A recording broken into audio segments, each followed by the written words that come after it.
téléspectateurs de Sen TV, bonjour et bonne année 2021. En cette époque qui est la nôtre, où le séparatisme ethnico-religieux et l'intolérance fondamentaliste empoisonnent les relations entre les personnes, entre les groupes et entre les peuples, convenons qu'il est nécessaire d'attirer l'attention de tous pour qu'ils adoptent un mode de vie au goût de l'Évangile, c'est-à-dire vivre la valeur fondamentale de l'amour vrai, vivre la valeur du respect de l'autre. Et dans ce science, dans cette atmosphère, le pape François a écrit une lettre encyclique sociale, Fratelli Tutti. Et votre émission Parole, Vie et Foi, pour répondre à cet appel du pape qui s'ouvre à toute personne de bonne volonté, ouvre aujourd'hui pour vous une série d'émissions sur les fondements de la fraternité et de l'amitié sociale. Nous serons accompagnés pour ce premier numéro par Thomas Adolphe Garrick, laïc, catholique, bien engagé dans l'Église. Il est communicateur, il s'investit dans le social et dans les droits humains. Bonjour Thomas. Bonjour frère Martin. Vous allez bien? Ça va. Que dites-vous aux téléspectateurs qui nous regardent? Bien. D'abord, on les encourage face à la Covid d'être fidèles à respecter les mesures barrières et d'autre part, leur dire que cette période, elle est dure, mais gardons l'assurance que Dieu est avec nous, qu'il veille sur nous, mais cela ne nous dispense pas de respecter scrupuleusement et fidèlement chaque jour, partout là où nous sommes et dans tout ce que nous faisons, les mesures barrières. Parce que c'est d'abord se protéger soi-même, mais c'est aussi protéger les autres. Et c'est comme ça que nous contribuerons à avoir une société un peu plus saine, malgré cette pandémie qui continue de nous envahir. Merci bien. Alors, nous parlons de cette encyclique sociale Fratelli Tutti. Pouvez-vous revenir sur le contexte rédactionnel de cette encyclique importante? D'accord, frère Martin. Alors, ce document, c'est une lettre encyclique.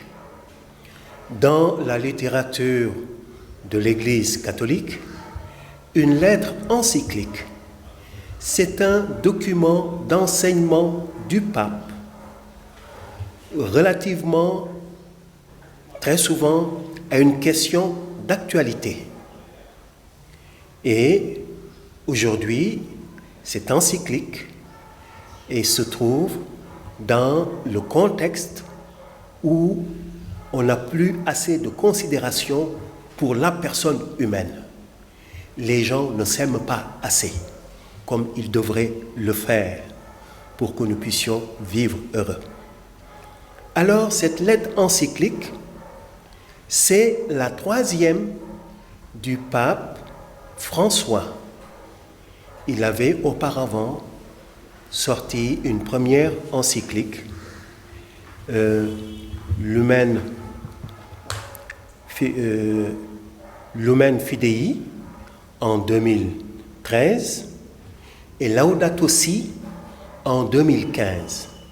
Les gens, jusqu'à présent, ont été un peu plus attentifs à Laudato Si, parce que les questions d'environnement nous talonnent chaque jour dans notre quotidien.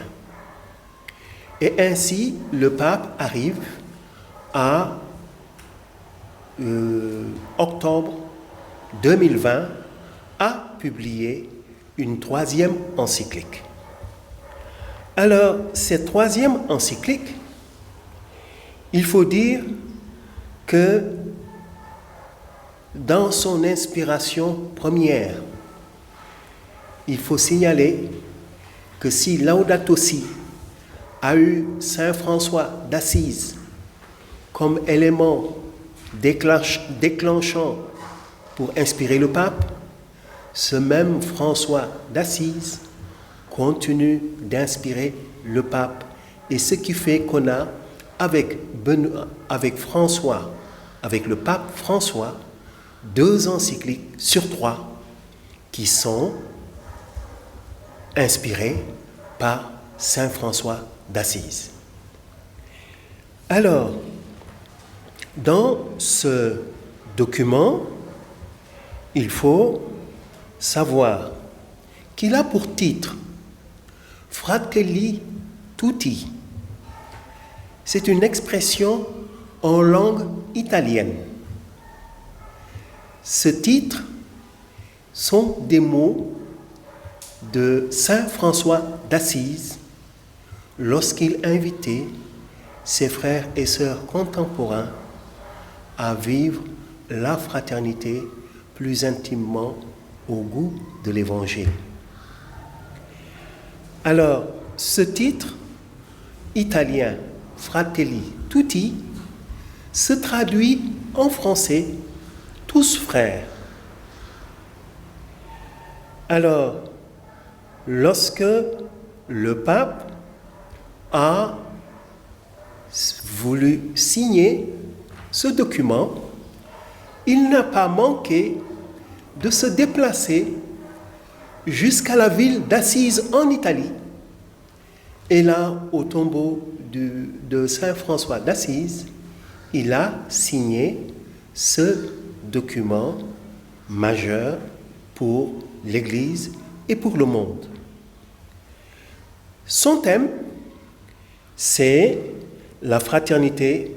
Le pape nous invite à la fraternité et à l'amitié sociale. C'est 2 choses qui sont d'actualité. Quand on considère toutes les situations de guerre qu'il y a, toutes les situations où des hommes, des femmes, des enfants sont maltraités par d'autres hommes qui vivent avec eux. Et quelquefois, on les maltraite jusqu'à les tuer. Et puis, ce n'est pas un fait un peu par-ci, par-là, rare, mais c'est qu'au quotidien, à travers le monde, on a cette situation. Ce qui fait que le pape François, en nous interpellant, met vraiment le doigt sur une plaie du monde, une plaie qui concerne tous les hommes, toutes les femmes, de tout pays, de toute culture, de toutes conditions. Personne n'est épargné, comme actuellement avec la pandémie Covid-19. Une plaie du monde, dites-vous, qui touche tout le monde, qui a sûrement besoin du remède de l'amour. Alors, avant d'arriver dans le cœur de ce thème, pouvez-vous nous dire brièvement comment est structuré ce document-là? Ce document, dans sa structuration, il faut retenir 2 choses. Il y a des paragraphes qui sont numérotés et on en compte 287. 287. Paragraphes numérotés. C'est vous dire donc que c'est long. 287. Et puis, ces paragraphes sont articulés autour de 8 chapitres que je peux vous citer. Alors, le chapitre, ce document comprenant 287 paragraphes numérotés sont répartis en 8 chapitres. Le premier chapitre s'intitule « Les ombres d'un monde fermé ». Le deuxième chapitre « Un étranger sur le chemin ». Le troisième chapitre « Penser et gérer un monde ouvert ». Le quatrième chapitre « Un cœur ouvert au monde ». Le cinquième « La meilleure politique ». Sixième chapitre « Dialogue et amitié sociale ». Septième chapitre « Des parcours pour se retrouver ». Et enfin, le huitième chapitre « Les religions au service de la fraternité ». Et le chapitre premier, c'est celui qui va nous intéresser aujourd'hui, comme vous l'avez souhaité. Voilà ce chapitre premier, les ombres d'un monde fermé, qui va nous intéresser particulièrement aujourd'hui. Dans ce chapitre, le pape parle de rêves brisés. Qu'est-ce que ça veut dire? Rêves brisés. Eh bien, on prend deux exemples. En Europe, on a rêvé de construire l'Union européenne. Et ce rêve, voilà qu'il a été plus ou moins remis en cause par un pays, et ce qui fait que c'est quelque chose qui est là, une brisure. Est-ce que ça va casser comme on le craint, ou bien est-ce qu'on va continuer de négocier? Et il y a beaucoup d'autres situations à travers le monde où les gens s'étaient entendus pour bâtir quelque chose, et au fil du temps, des années, des décennies, voici qu'aujourd'hui on remet tout en cause. Et puis, ce qui fait que le pape a juste raison, parle de rêves brisés. Ce que vous dites pour l'Europe, on peut le dire pour l'Afrique.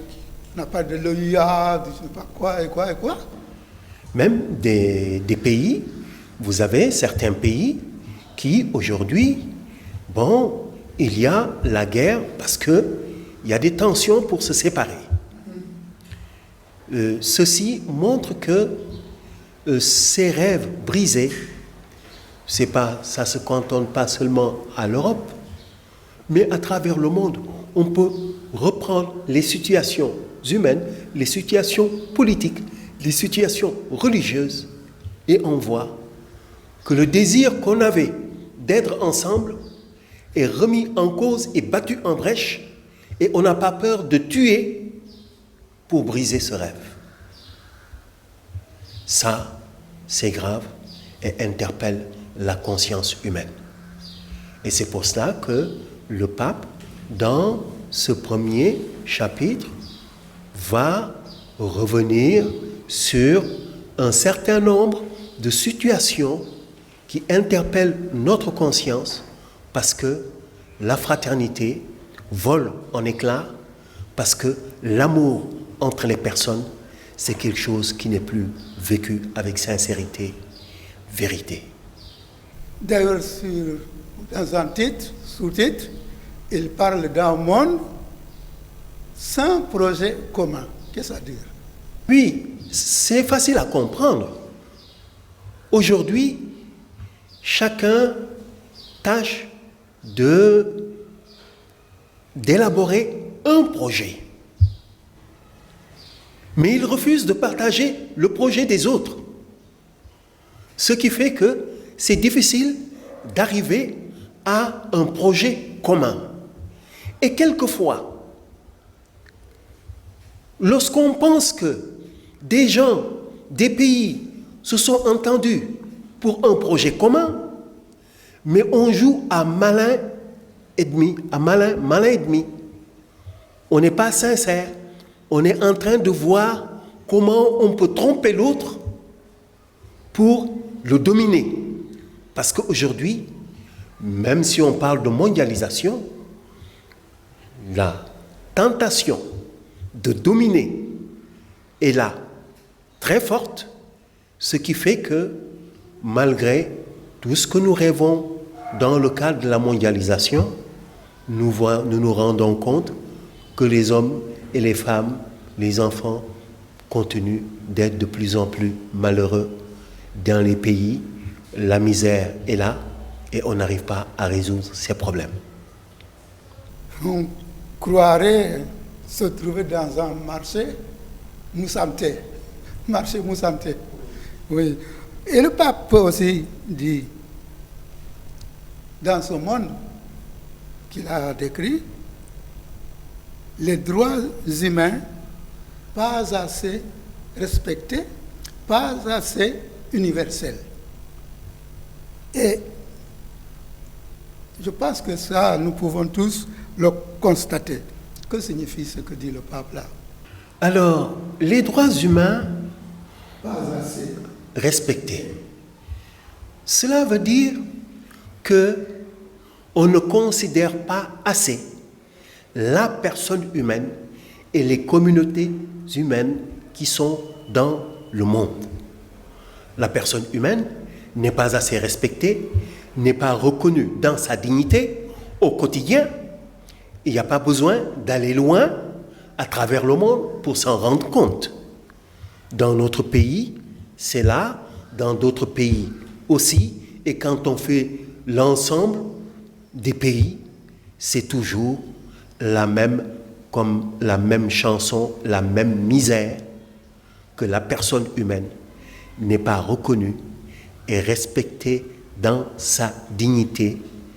Il n'y a pas d'amour pour la personne, pour le prochain, mais on tâche de le dominer, d'en faire un objet de plaisir, un objet à sa soumission pour son bonheur personnel, pendant que lui, il va sombrer dans une misère de plus en plus grande jusqu'à même en mourir. Dans ce même sous-titre, il parle quelque part de conflit et de peur. De quoi a-t-on peur? Conflit et peur. Bien, on a peur les uns des autres, hein? Malgré tout ce qu'on peut donner comme apparence. Les puissants ont très peur quand on voit toutes les stratégies qu'ils développent pour que leur puissance, leur autorité, leur domination ne soient pas remises en cause. Cela est signe de peur. Les plus puissants ont peur, mais les faibles aussi ont peur parce que chaque jour, ils vivent des situations de misère, de maltraitance, d'abus qui font que on se dit qu'est-ce qui va encore nous arriver comme grand malheur alors qu'on en a assez subi. On a peur les uns des autres, on a même quelquefois peur de soi-même, non? Oui, on a peur de soi-même parce qu'on n'a plus confiance que nous sommes capables de faire. Or, lorsque la personne veut avancer, lorsqu'on apprend à marcher, si vous avez peur de vous-même de tomber, mais vous ne marcherez jamais, vous resterez toujours assis, accroupi. Mais si vous prenez un peu confiance en vous, vous vous levez en se disant que si je tombe, mais je me relèverai. Le problème, ce n'est pas de ne pas tomber. Le problème, c'est de n'avoir plus envie de se relever. Et c'est ça le malheur pour une personne. Vous tombez, vous vous relevez, mais quand vous n'avez plus envie, quand vous n'avez plus confiance en vous-même pour vous ressaisir et avancer, faire le pas qui vous permette d'aller de l'avant, eh bien, c'est perdu pour vous parce que on a beau faire, mais comme on dit, et toi et le ciel t'aidera. Oui, cette peur qui nous paralyse. Et le pape parle de la globalisation. Globalisation. Oui, la globalisation, on tâche de rendre les choses plus ou moins uniformes pour nous prendre ensemble dans un grand ensemble. Mais ce grand ensemble n'est pas dans l'intérêt de tous. Ceux qui sont à la tête, qui dominent, trompent et abusent des plus faibles, ce qui fait que la globalisation ne signifie pas pour autant, si elle signifie une certaine proximité les uns envers les autres, mais ça ne signifie pas pour autant que la fraternité est une réalité heureuse entre les personnes et les communautés. Et c'est pour ça qu'il nous faut être critiques et perspicaces pour voir en quels termes on nous propose cette globalisation, cette mondialisation, parce que très souvent, ça peut être un rouleau compresseur pour éliminer les plus faibles. Parce que les plus forts se disent, les plus faibles, c'est des poids morts. Il faut nous en débarrasser. Alors, ils vont créer des situations qui feront qu'on arrivera d'une manière ou d'une autre à l'élimination de ces plus faibles, de ces plus pauvres, et eux gardant toujours l'apparence qu'ils sont pour le progrès du monde. Ils ne sont pas pour le progrès du monde, ils sont pour le progrès de leurs intérêts à eux, qui n'est pas pour autant un intérêt partagé par tout le monde. D'ailleurs, le pape pousse jusqu'à dire mondialisation, globalisation, sans cap commun. Sans cap commun. Oui. Cap commun, on met le cap, on va dans une direction ensemble. Or, chacun, quand il se sent un peu plus fort, se dit « Oh, je vais dans ce sens-ci ». Un autre, se sentant un peu plus fort, se dit « Je vais dans l'autre sens ». Parce qu'il pense que ses intérêts seront mieux défendus, qu'il pourra bénéficier davantage de ce qui est mis, de ce gâteau que les gens veulent se partager. Et quand ils veulent se partager, malheureusement, ce n'est pas un gâteau qui sort de la pâtisserie. Ce gâteau à partager, c'est des personnes humaines, c'est des territoires, c'est des richesses naturelles qui doivent être au profit du plus grand nombre et des pays pour que les pays puissent se construire et rendre la terre plus habitable, plus humaine, de façon que les personnes, les communautés, les familles puissent rendre gloire à Dieu qui les a créés et disent et reconnaissent qu'ils ne sont pas créés et mis dans un enfer, mais qu'ils sont mis dans une terre qui doit les porter au bonheur. Sans doute touché par cette pandémie que nous vivons, le pape jette un regard plus large en parlant des pandémies et autres chocs de l'histoire. Pandémie et autres chocs de l'histoire. Et dans ce sous-titre, il affirme que personne ne se sauve tout seul. Personne ne se sauve tout seul et qu'il n'est possible de se sauver qu'ensemble. Qu'est-ce à dire? Vous voyez, quand nous venons au monde, nous ne venons pas tout seuls. Nous venons au monde grâce à d'autres. Et quand nous venons au monde, nous grandissons grâce à d'autres qui veillent sur nous, qui s'occupent de nous. Et chacun, en grandissant, en se développant, doit avoir aussi cette conscience que ce dont il a bénéficié des autres, il faut qu'en retour, il puisse l'offrir en partage aux autres pour que d'autres aussi puisse grandir et s'épanouir comme lui.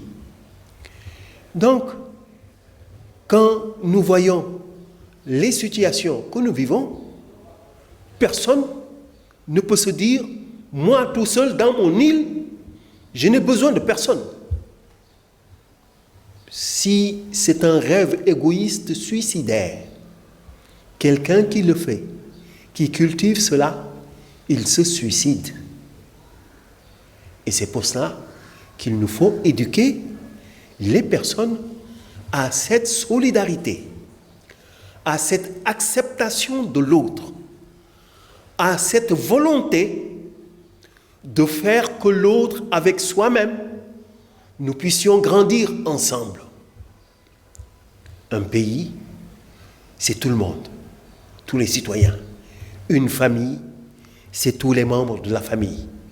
Vous prenez même une institution, une société, même quand il y a une armée, quand une armée avance, si chacun des soldats tire de son côté, ça ne va pas.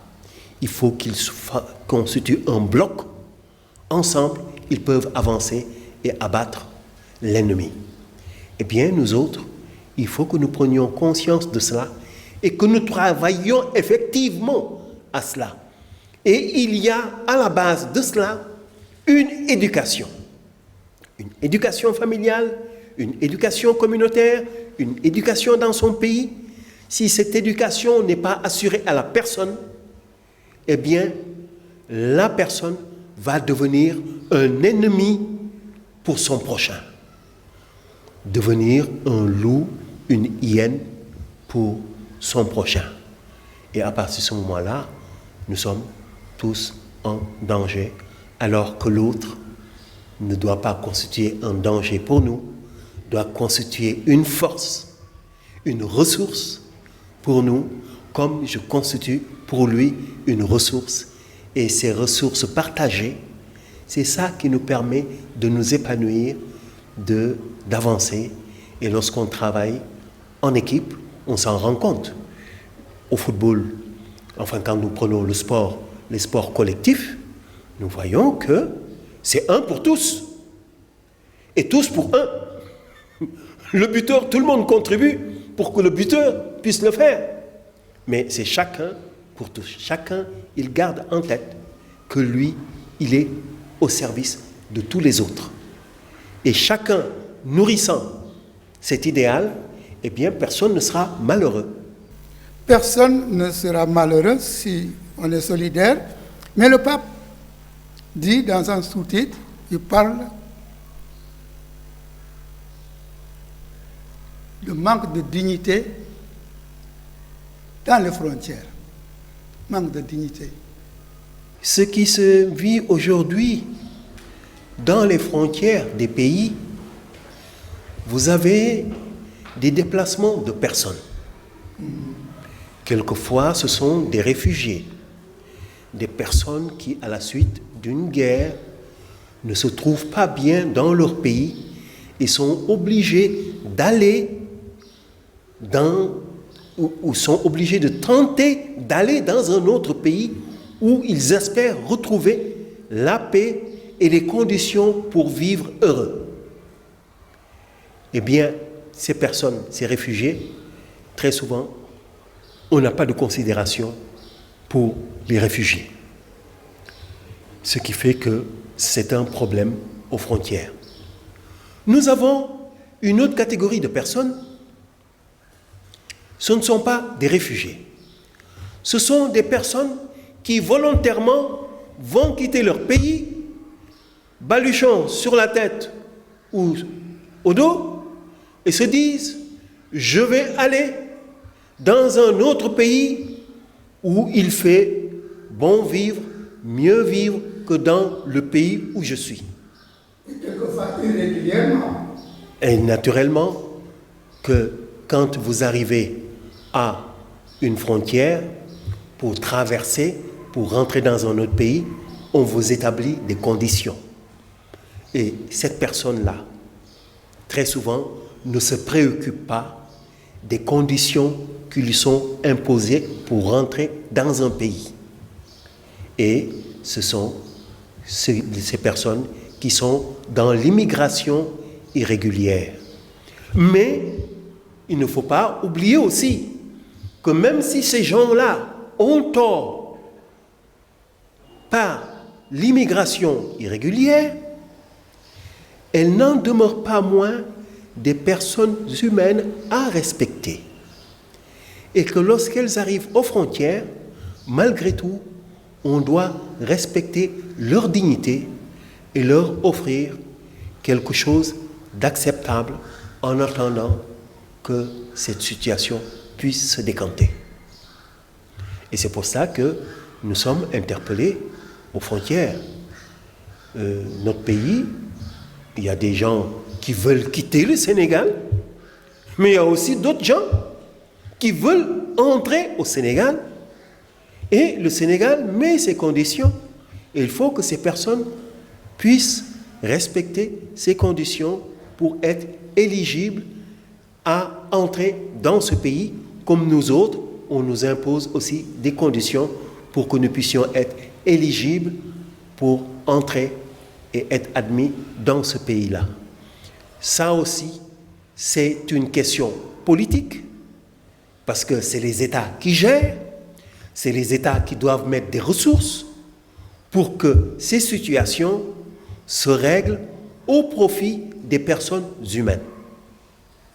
Mais très souvent, nos États, si on considère nos pays là en Afrique, ne se préoccupent pas assez des conditions de dignité de ces personnes qui sont aux frontières. Là, le pape, dans la station où il se trouve, parle évidemment des frontières un peu lointaines, mais si nous prenons notre cas au Sénégal, nous pouvons parler de frontières entre zones rurales et zones urbaines, même frontières entre ethnies, frontières entre religions. Est-ce qu'il y a toujours de la dignité dans ces frontières-là? Alors, ces frontières... Bon, partout où les gens qui sont regroupés se disent cet espace est nôtre, quand quelqu'un qui n'est pas de cet espace-là arrive, il est considéré comme un étranger, même si c'est dans son pays. Et il y a des frontières que nous établissons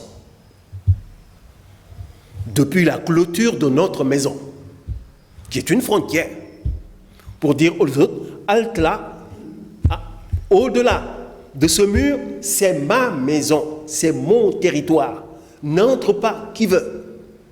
Et je mets même un chien méchant pour que ceux qui seraient téméraires puissent être intimidés et ne pas pénétrer de manière irrégulière dans cet espace que je considère comme mien et que je garde jalousement pour moi et les miens.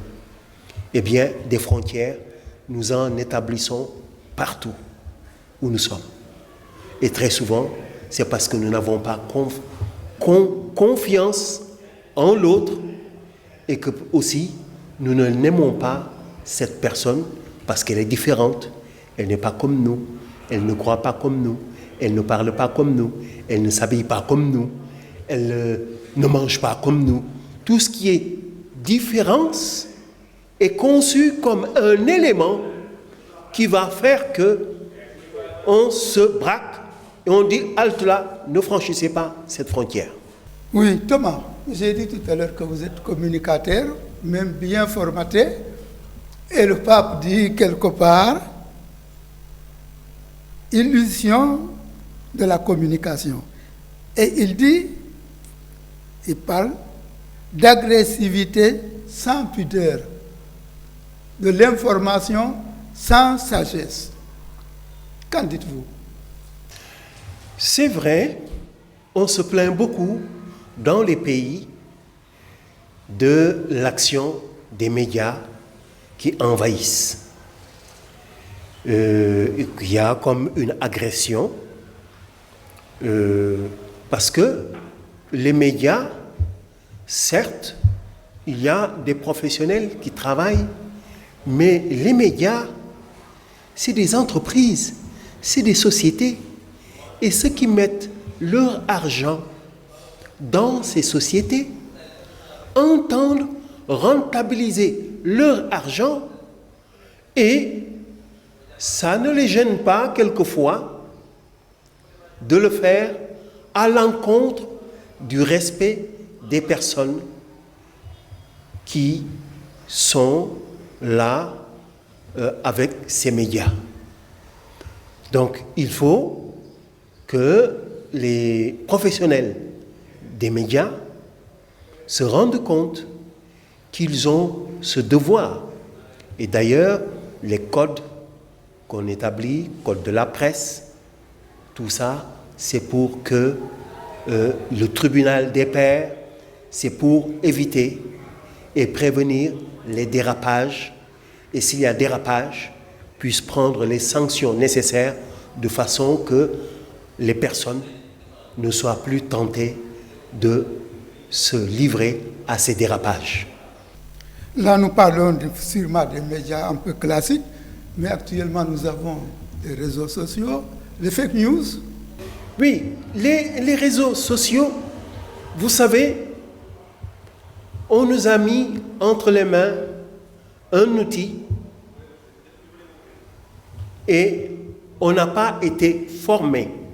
Peut-être qu'on a appris la technique pour faire marcher, mais on n'a pas pour autant intégré les valeurs morales, l'éthique dans l'utilisation de ces outils de communication. Ce qui fait que les gens dérapent. Ils pensent qu'ils sont libres, indépendants, ils peuvent tout dire, tout montrer. Or, tout dire, tout montrer, et d'autres qui essaient de tout voir, eh bien, cette tentation-là fait que on se plaint beaucoup des médias, particulièrement des réseaux sociaux, parce que les personnes ne respectent pas certaines règles de conduite et de morale qui puissent permettre que ces outils ne soient pas perturbateurs de personnes, mais ne perturbent pas aussi l'ordre public, l'ordre social, l'ordre familial, parce que dans les familles, les gens sont perturbés. À partir de ça, dans les pays, les gens sont perturbés. Dans les établissements scolaires, les enfants, les jeunes peuvent être perturbés parce qu'il y a une utilisation abusive et malveillante de ces outils de communication qui devraient favoriser la fraternité. Voilà, nous allons marquer une toute petite pause. Nous reviendrons sur le plateau pour une deuxième partie.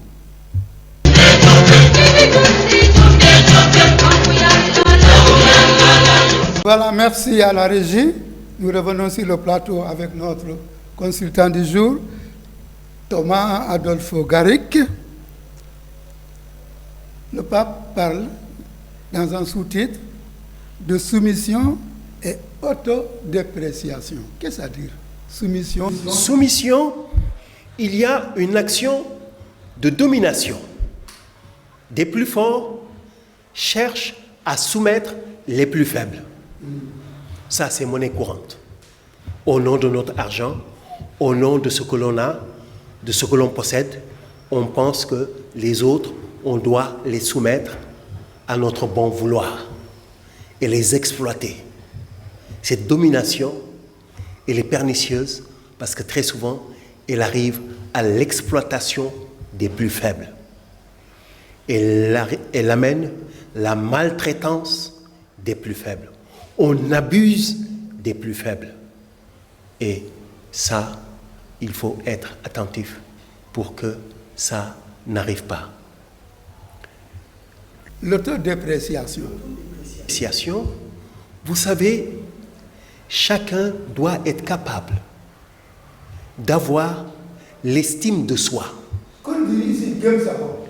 Gëm sa bopp. wóolu sa bopp bëgg sa bopp gëm sa bopp wóolu sa bopp bëgg sa bopp. Alors pour vous détruire, on ne va pas vous tuer directement, mais on va vous pousser à ce que vous n'ayez plus d'estime pour vous protéger, et finalement, c'est vous-même qui allez vous tuer d'une manière ou d'une autre, et les autres se disent, on n'est pas responsable. Ils dégagent en touche, alors que c'est eux qui ont créé ces situations. Ils sont responsables. Et il faut veiller, aider les personnes à ce qu'elles ne succombent pas à l'autodestruction. Parce que l'autodestruction, ça, c'est quand même quelque chose de très grave pour une personne. Elle n'a plus le sens de se défendre, de défendre sa vie, de défendre sa dignité, de défendre son intégrité. Et si cette personne n'a plus le sens de se défendre, ben elle n'aura pas le sens de défendre les autres. Ce qui fait que cette personne est en danger pour elle-même, mais aussi en danger pour son entourage et pour la société. Nous arrivons presque au bout de notre émission.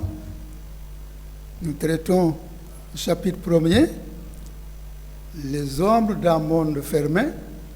Malgré ce tableau un peu sombre que décrit le pape, vous avez commenté, il y a quand même de l'espérance. Le pape nous parle de l'espérance.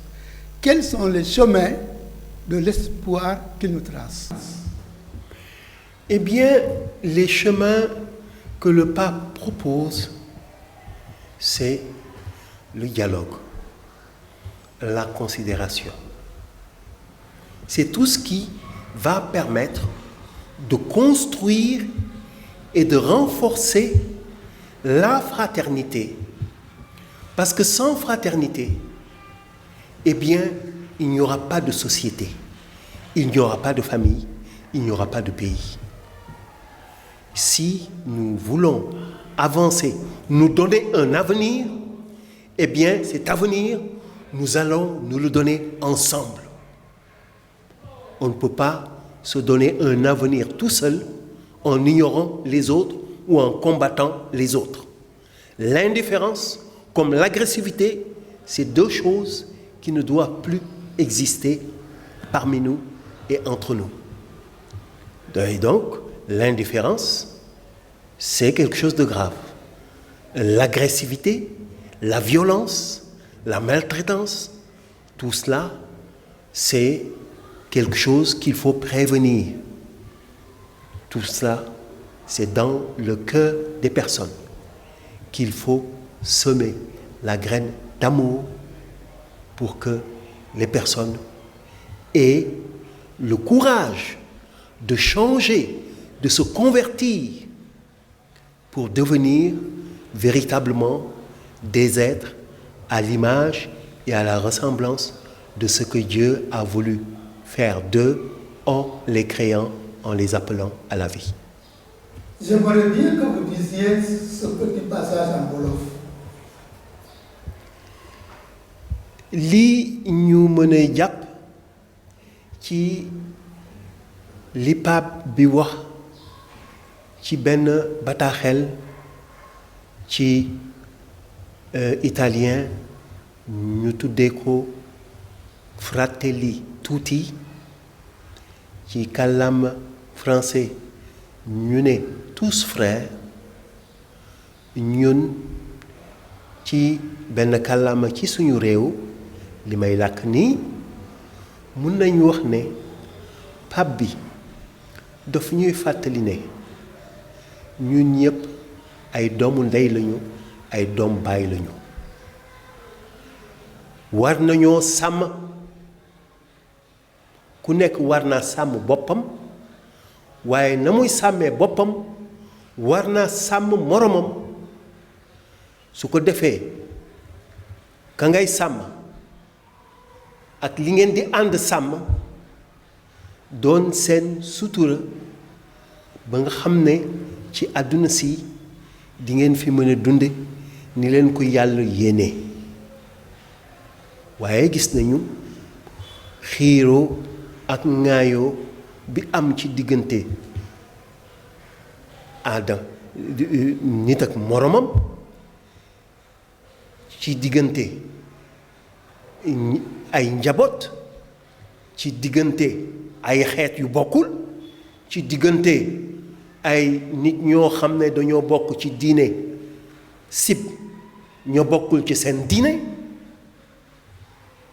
ñoo xam ne li ñuy liggéey doonul luy may askan wi jëm kanam waaye dañoo dëkke ci nootante ba nga xam ne ku nekk ñemeñatul moromam wóolootul moromam parce que ndaxte day xalaat ne kii moom musiba rek la may xalaatal musiba rek la ma yéene mënumaa yéene lu baax loolu suñu mënatul sàmm ngor ci suñu biir ci suñu diggante su boobaa ànd dana tas kër dana tas njaboot dana tas réew dana tas te liggéeyukaay itam dana tas fépp fu nit ñi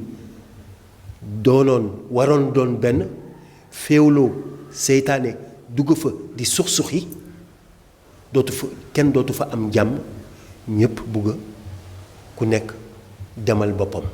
yàlla nag yàlla aar ci loolu de votre dernier mot en guise de conclusion.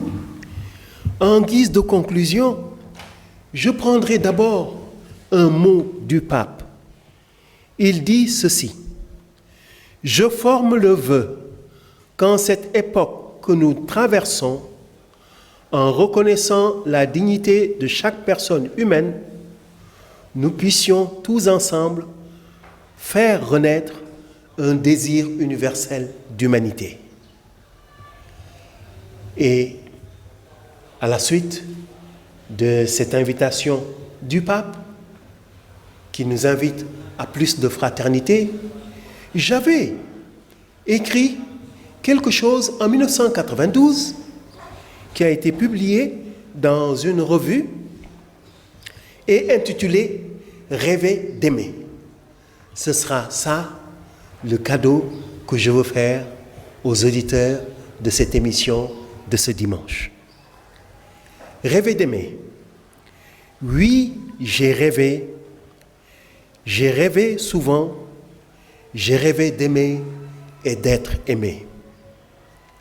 Aimer, celle-là qui me fait rêver d'aimer, celle-là qui me fait rêver d'être aimé, celui-là qui me ressemble, celui-là qui me plaît. Aimer aussi, celle-là qui me fait peur d'aimer, celui-là qui me fait reculer d'aimer. Aimer encore, celle-là qui m'a déçu d'aimer, celui-là qui m'a refroidi de me laisser aimer. Aimer toujours sans calculer d'avoir été trompé hier, sans reculer d'être trahi aujourd'hui, sans peur d'être bafoué demain. Aimer toujours et rien que cela, sans reproche d'aimer, sans arrière-pensée, aimer toute femme, sans exception, aimer tout homme. Oui, j'ai rêvé aimer, j'ai rêvé devenir amour, j'ai rêvé être amour. Ainsi, je me meurs de ne savoir aimer aussi celle-là qu'on a avilie, abusée et agressée, ceux-là qui n'ont plus d'identité, toutes ces personnes réduites à l'état de résidus humains et dont on cherche à se débarrasser. Et je me meurs d'avoir eu hier comme honte qu'on sache que j'aime, de dire que j'aime, de me découvrir en train d'aimer. Oui, je me meurs aussi d'avoir peur d'aimer n'importe qui, d'aimer toujours et en mourir, aimer de cet amour qui fait tenir debout au-delà des barrières de l'impossible humain. J'aime et je rêve encore d'aimer pour avoir l'audace et le cœur d'aimer n'importe qui, sans aucune assurance au préalable, jusqu'au bout du risque d'aimer n'importe qui, jusqu'à mourir d'aimer toujours. Oui, laissez-moi rêver d'aimer, afin d'aimer vraiment, en aimant sans mesure, de l'amour et de la vérité qui font tout être humain à l'image et à la ressemblance de Dieu. Voilà, à l'image et à la ressemblance de Dieu, l'amour ne passera jamais. Grand merci, Thomas Adolphe Garrick. C'est la deuxième fois que vous êtes sur ce plateau de Parole, Vie et Foi. Grand merci à vous, amis téléspectateurs, de nous avoir suivis. Rendez-vous est pris pour dimanche prochain.